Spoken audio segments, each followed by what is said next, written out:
On the night of December 13, 1944, a 36-year-old woman decorated her bedroom with hundreds of white flowers. She set up candles. She put on her favorite silver lace negligee. She arranged her satin sheets with the precision of a woman staging a scene she had directed many times before, in front of cameras, for the entertainment of millions. This time, there were no cameras. This time, the scene was real. She swallowed 80 Seconal tablets, washed down with brandy, and lay down on the bed to die in the most beautiful room in her Beverly Hills mansion. A mansion she had paid for with her own talent, her own labor, her own fire, after arriving in America with nothing but a determination that refused, for almost 2 decades, to be extinguished. She left a note.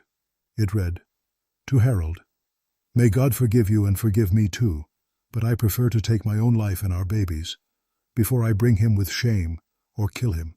I don't know how to explain this terrible situation to my mother." She was found on the floor of her bathroom the next morning, not on the satin sheets where she had carefully arranged herself to die. Her name was Maria Guadalupe Villalobos Vélez. The world knew her as Lupe Velez, the Mexican Spitfire, the Mexican Hurricane, the Hot Tamale. She had shot at a movie star on a train platform. She had stabbed a future Tarzan with a knife.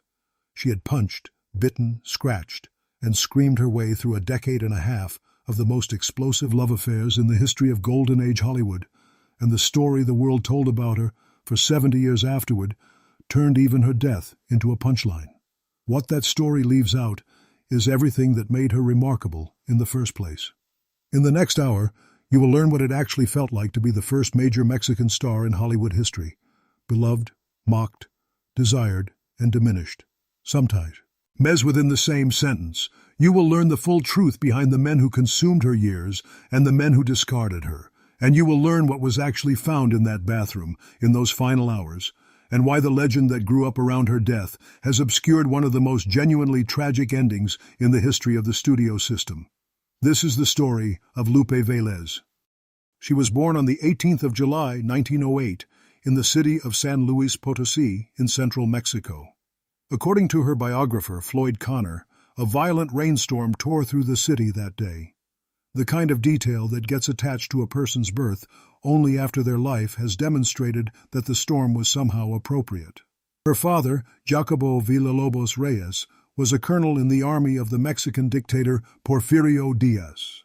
Her mother, Josefina Velez, had once been an opera singer. Some accounts say vaudeville, before marriage absorbed her career into domesticity.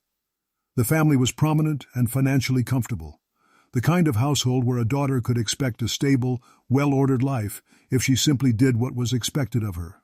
Lupe was constitutionally incapable of doing what was expected of her.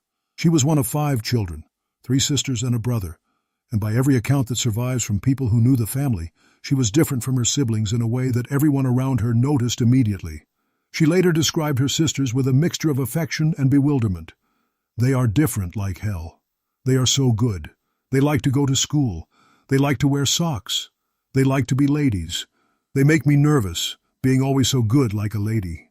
Her childhood unfolded against the backdrop of the Mexican Revolution, which broke out in 1910 when Lupe was 2 years old, and continued in various phases of violence and instability for most of the next decade. The family's fortune suffered. Her father, who had served the old regime, found himself on uncertain footing as the political order he had built his life around collapsed.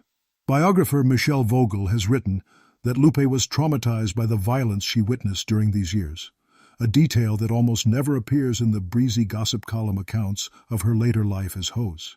Lywood's fiery wildcat, but that sits underneath everything that followed like a foundation nobody bothered to examine. She would perform for her family and their servants as a child, putting on skits and dances, using pillows as her co-stars.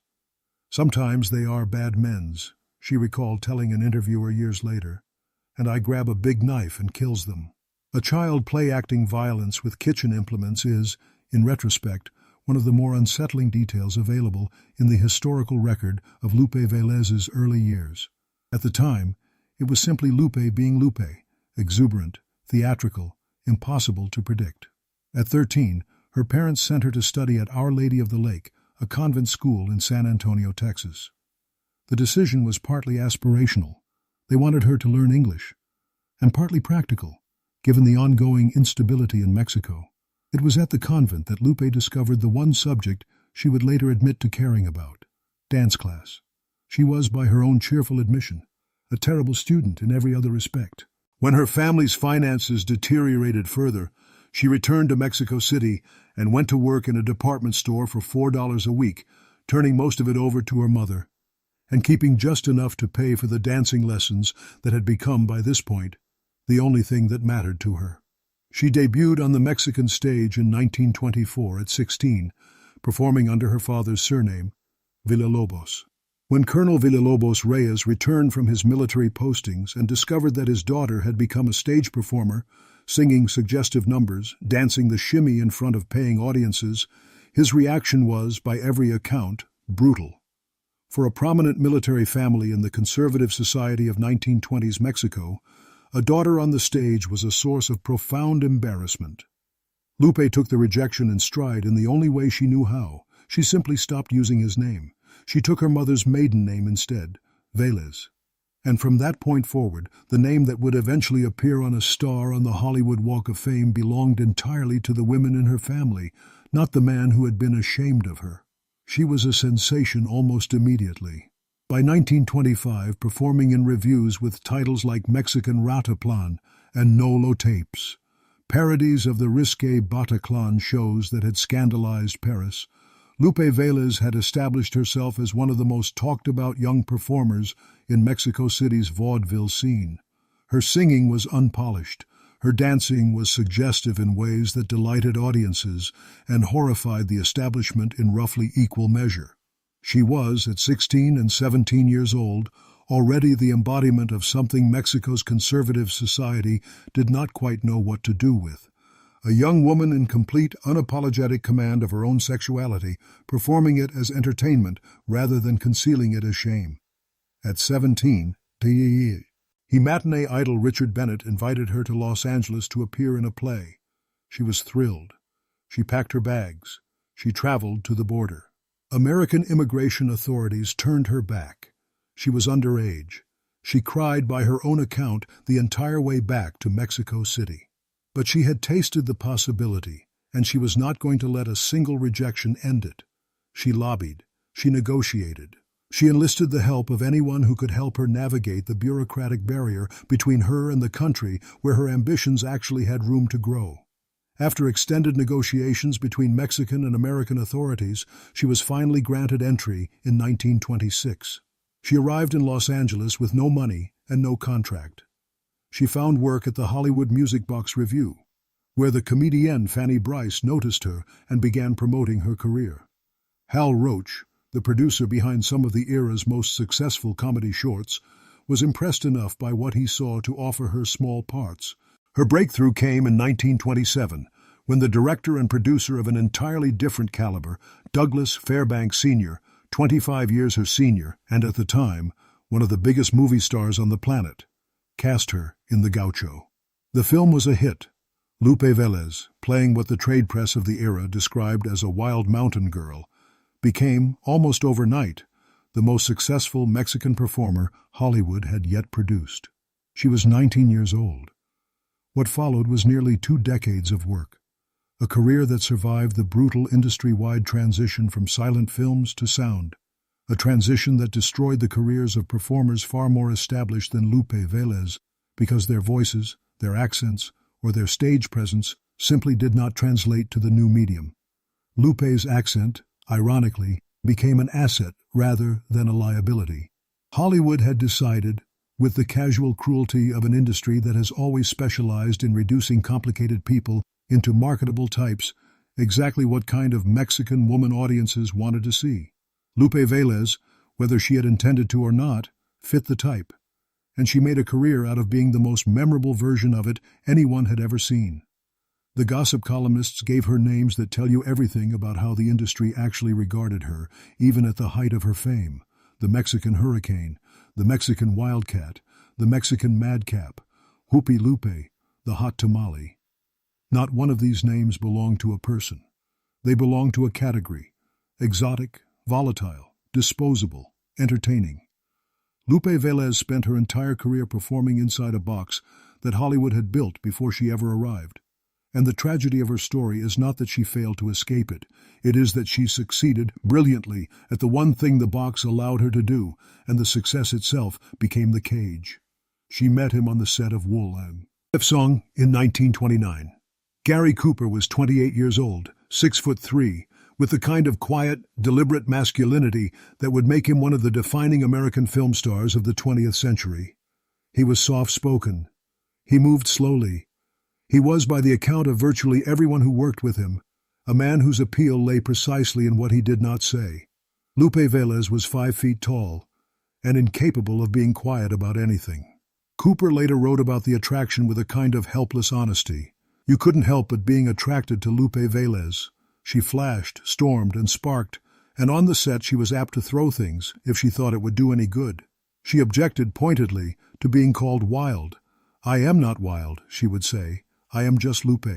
The relationship that followed lasted nearly 3 years, and was, by the unanimous testimony of everyone who witnessed any part of it, one of the most genuinely passionate and genuinely destructive romances in Hollywood history. It was also, from the very beginning, profoundly unequal in the way that interracial relationships in late 1920s and early 1930s America were almost always unequal. Cooper's mother, Alice, met Lupe and formed an immediate and lasting judgment. She considered Lupe low-class, vulgar, and tasteless. The judgment was not subtle. It was not private.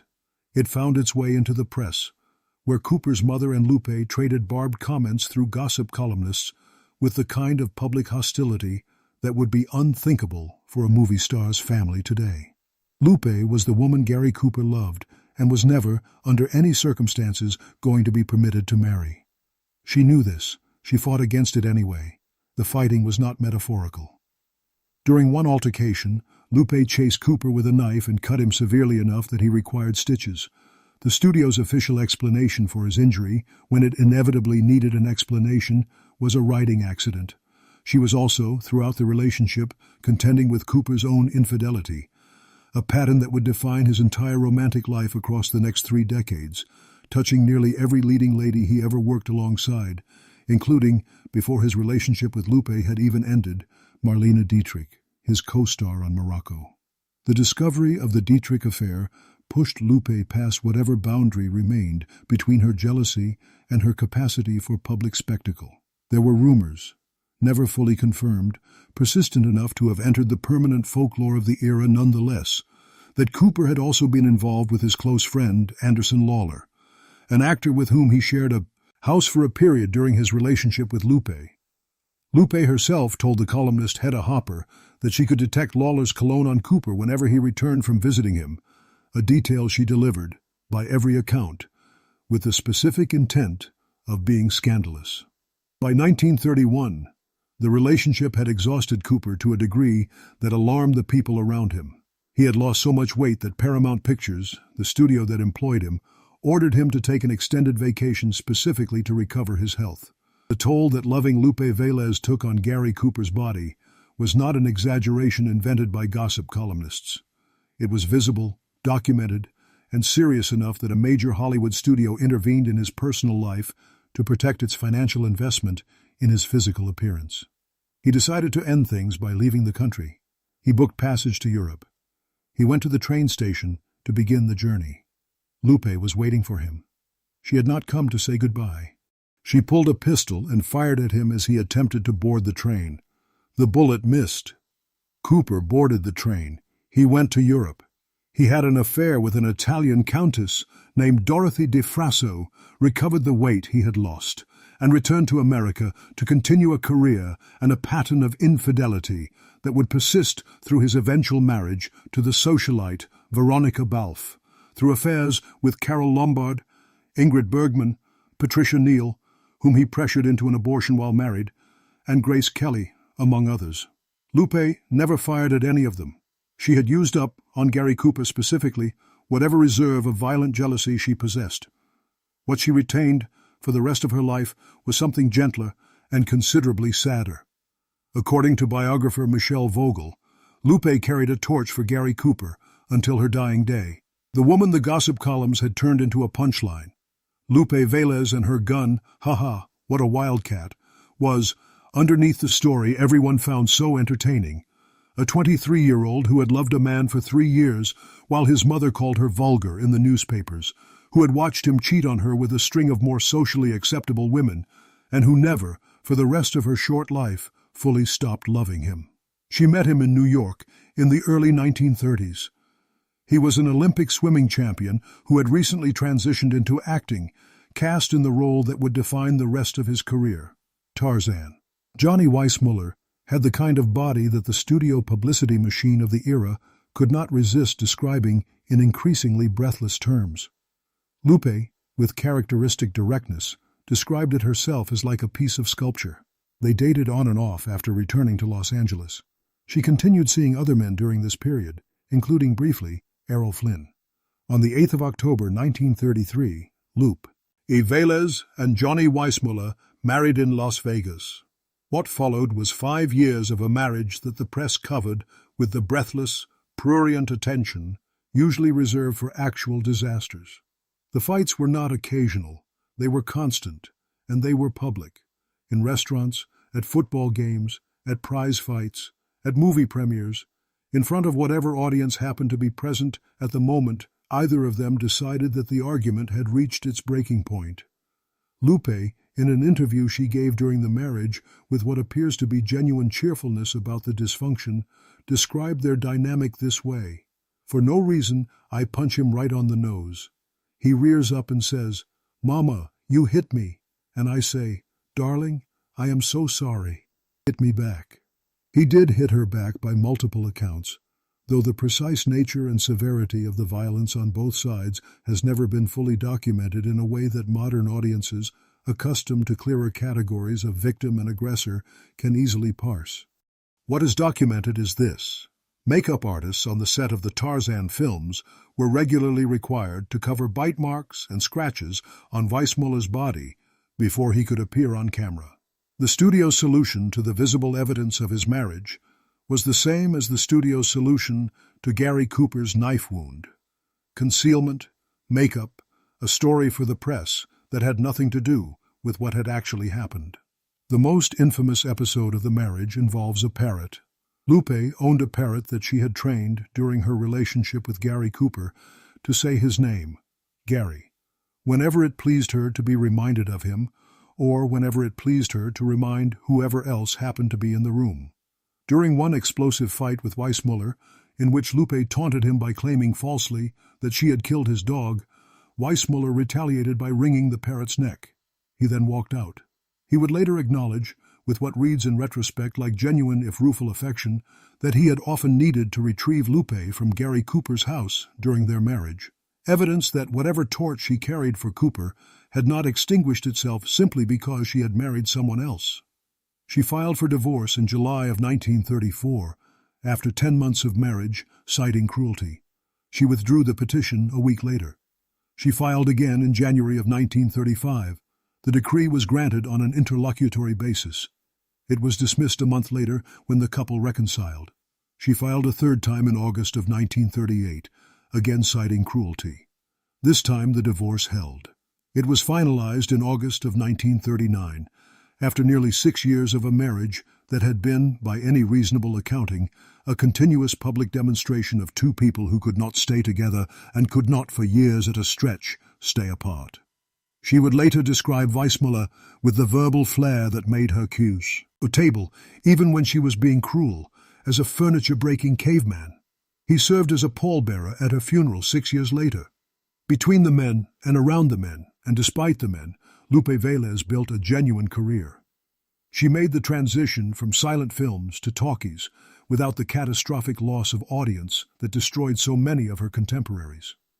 Her first all-talking film, Tiger Rose, in 1929, succeeded, alongside her canine co-star, the famous Rin Tin Tin, at a moment when studios across Hollywood were quietly discarding performers whose voices, once heard, failed to match the audience's imagination of who they were. She worked steadily through the early 1930s in pre-code films and crime dramas, taking advantage of the brief window before the Hays Code imposed its restrictive morality on American cinema, a window during which her frank sexuality and unapologetic screen presence found a natural home. She returned to Mexico in 1938 to star in La Zandunga, a film that was both a critical and financial success, and that drew 10,000 fans to greet her in Mexico City. A homecoming that suggests something important about how Lupe Velez was actually regarded in her home country, in contrast to the reductive nicknames the American press had assigned her.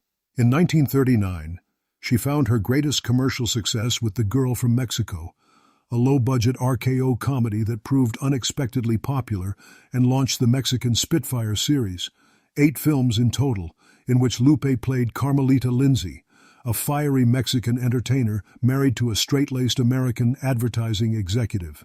The series ran from 1939 to 1943 and made her, during this period, Hollywood's #1 Latina star, a genuine rarity, a Latina performer headlining a successful franchise for an American studio at a time when such opportunities simply did not exist for performers who looked like her. The role required her to perform, repeatedly and exaggeratedly, the broken English persona that had become her trademark, a persona that she could discard entirely when the material called for it. In her final film, Ladies' Day, in 1943, she played a dual role as a Broadway star and her visiting twin sister, giving audiences a rare opportunity to hear her actual speaking voice, gently accented, controlled, nothing like the manic broken English of Carmelita Lindsay. The contrast reveals something the gossip columns never bothered to acknowledge. The accent that defined her career was, to a significant degree, a performance, a costume she put on and took off, crafted with the same professional skill she brought to every other aspect of her work. She was, throughout this period, the rival of Dolores Del Rio, the other major Mexican actress working in Hollywood at the time, though the rivalry was entirely one direct. Ional in its hostility, Del Rio projected herself as elegant, restrained, aristocratic. Lupe regarded her with open contempt, calling her a bird of bad omen and mimicking her mannerisms at Hollywood parties, with an aggressive comic energy that, by all accounts, terrified the more reserved Del Rio whenever the two women found themselves in the same room. She feuded with similar intensity with Libby Holman after Lupe's impersonations of other actresses, Gloria Swanson, Katharine Hepburn, a young Shirley Temple, overshadowed a show the two were appearing in together. The feud ended when Lupe punched Holman in the face between curtain calls, giving her a black eye, in New Haven, Connecticut, in front of an audience that had paid to see a musical review and instead witnessed something considerably more dramatic. This was, in other words, who Lupe Velez actually was, not merely a woman defined by the men she loved, but a woman who fought for professional territory with the same uncontained ferocity she brought to her romantic life, who built and protected a genuine career across nearly 2 decades in an industry that had decided, before she ever arrived, exactly how much room there was for someone like her. She was also, away from the cameras and the feuds, known by her friends and colleagues for a generosity that the tabloid version of her life rarely mentions. She kept a large menagerie of rescue animals, horses, monkeys, canaries, turtles, and brought her dogs, Chips and Chops, with her everywhere she went.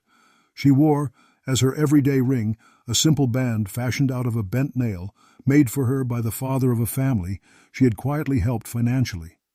One friend described her as a complete individualist, eccentric to the nth degree, but adored specifically by the people who actually worked alongside her, as opposed to the people who profited from writing about her. By 1943, her American career was waning. The Mexican Spitfire series had run its course.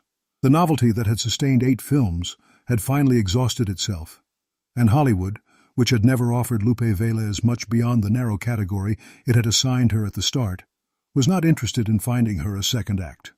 She returned to Mexico in 1944 to star in an adaptation of Emile Zola's novel Nana, a project that would become, by the assessment of critics at the time and biographers since, the best reviews of her entire career. It was also, tragically, the final film she would ever complete. On the set of this Mexican production, she fell in love with her co-star, Arturo de Cordova, a man who fascinated the female audiences of his era, and who fascinated Lupe as well. Despite one significant complication, he was married, with children, and had no apparent intention of changing that fact. Lupe pursued the relationship anyway, attempting at various points to convince Cordova to divorce his wife. His wife, humiliated by the public exposure of her husband's affair, refused to grant the divorce that would have made the relationship possible to formalize. Cordova, for his part, was unwilling to risk the scandal that an open divorce would bring to his career and his standing. It was in this context, rejected by a married man who would not leave his wife, her American career in decline, her 36th birthday behind her, that Lupe met an Austrian actor working in Hollywood under the stage name Harold Ramond. His real name was Harold Maresch. He had worked alongside Cordova on a separate production, Frenchman's Creek, in 1944. By the autumn of 1944, Lupe Velez was pregnant. The question of who fathered the child has never been definitively resolved, and the competing accounts that have accumulated in the decades since her death constitute one of the strangest and saddest tangles of speculation in the entire history of Golden Age Hollywood gossip. What is documented, beyond dispute, is what happened immediately following the discovery of the pregnancy. Lupe and Ramond announced an engagement. Ramond's actual intentions toward this engagement, by his own subsequent admission to the press, were considerably less romantic than the announcement suggested. He told Lupe's agent, when contacted about the situation, that he would go through with a fake marriage.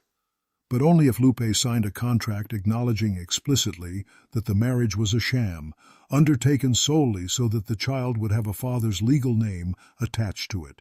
Lupe's reaction to this proposal was, predictably, fury. Within weeks, she called a gossip columnist to announce that the engagement was off, and to add, with the vindictive flourish that had characterized her public feuds throughout her career, that she never wanted Harold Ramond to work in Hollywood again. Given her standing in the industry at the time, this was less an idle threat than it might sound. Ramond's career, modest to begin with, effectively ended. What remained after the engagement collapsed was a 36-year-old woman, unmarried, Catholic, pregnant, with a film career in decline, facing a pregnancy that her faith and her culture made it functionally impossible for her to terminate, and facing it almost entirely alone.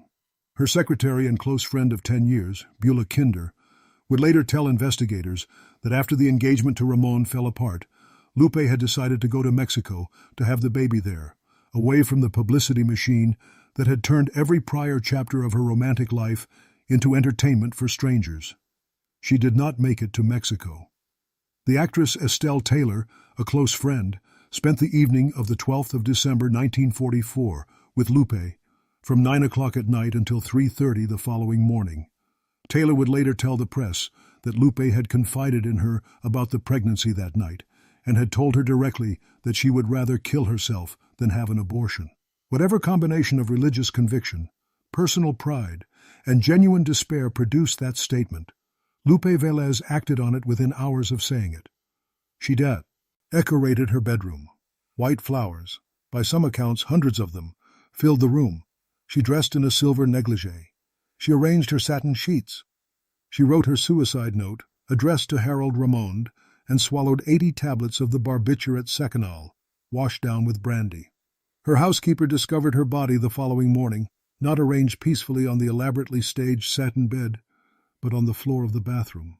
What had happened in between the careful staging of a beautiful death and the unglamorous reality of where her body was actually found, became almost immediately the subject of a mythology that would eventually overshadow the genuine tragedy of what had occurred.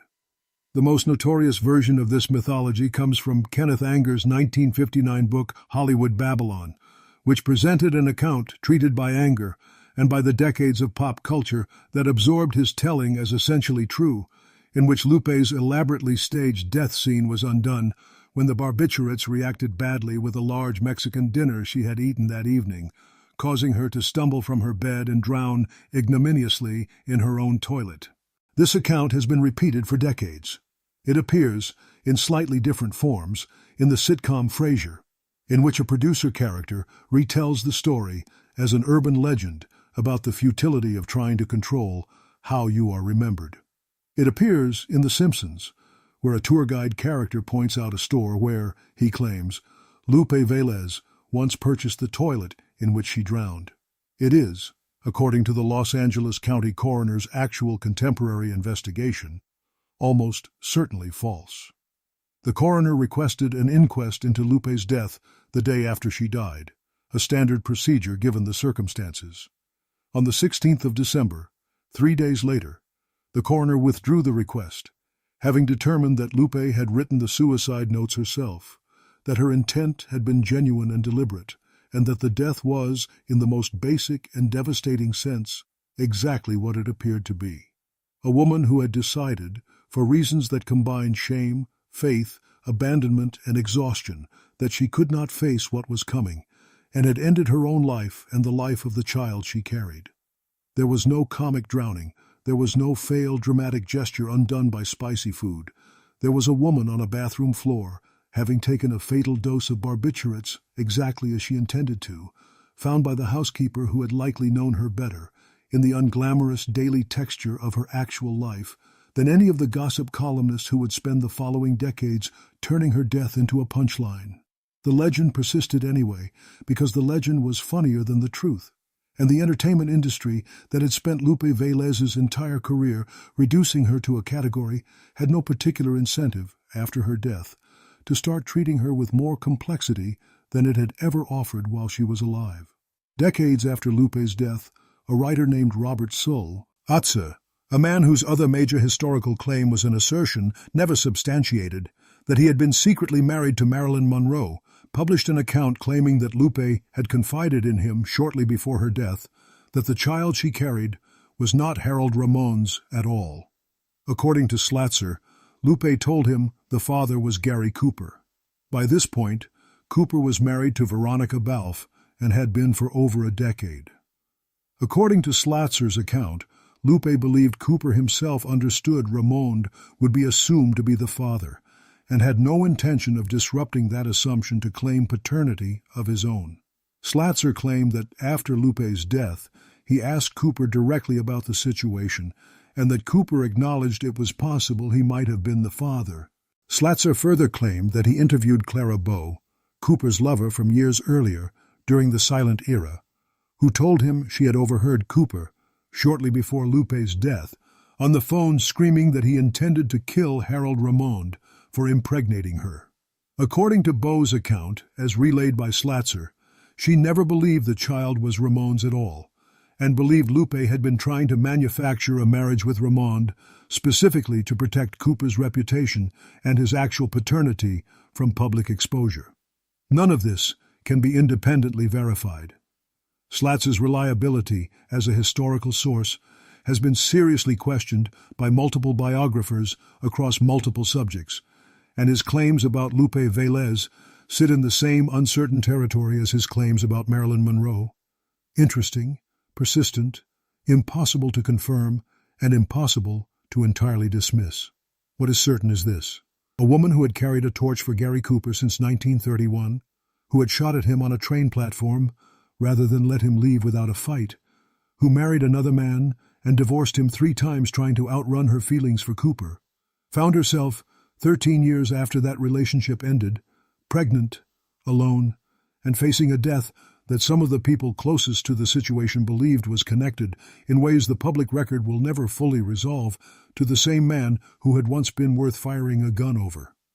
If the speculation is true, then the parrot that said Gary's name, the knife fight, the bullet on the train platform, all of it was not simply colorful tabloid material from a wild woman's youth.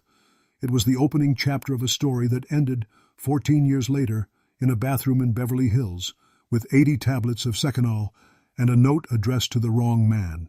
Lupe Velez's funeral was held at Forest Lawn Memorial Park in Los Angeles on the 22nd of December, 1944. Among the pallbearers was Johnny Weissmuller, the man whose marriage to her had been a 5-year public spectacle of biting, scratching, and reconciliation, and who showed up, in the end, to carry her casket.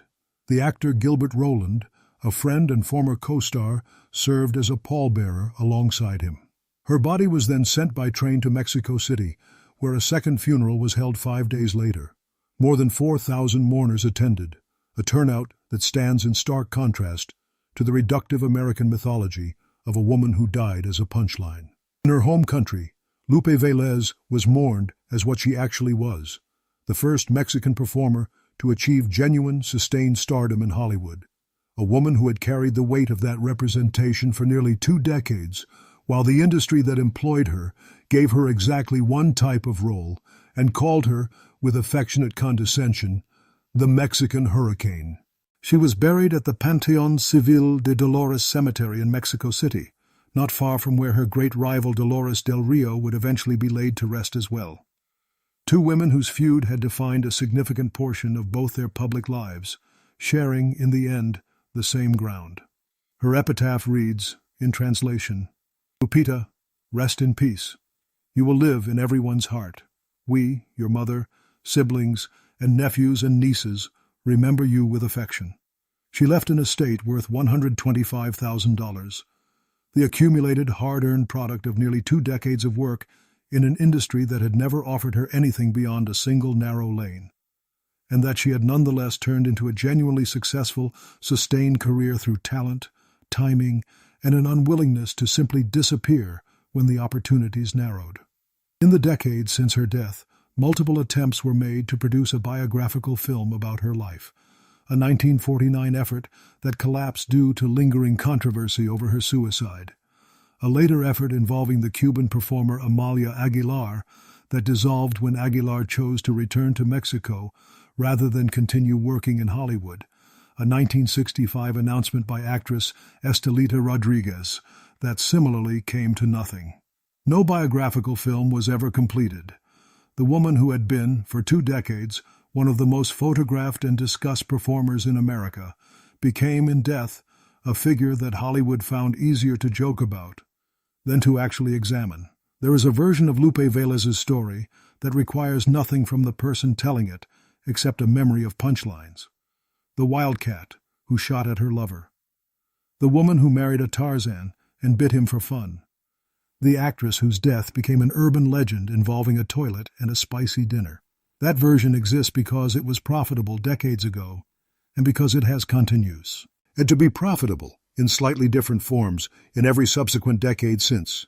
A sitcom joke here, an animated cartoon reference there, each repetition reinforcing the idea that Lupe Velez's life and death were essentially comic material, a story about a woman too volatile and too foreign to be taken entirely seriously, even in the moment of her own destruction. The fuller version begins with a 2-year-old girl living through a revolution. It includes a 17-year-old turned back at the American border who cried the entire way home and refused to let the rejection be final.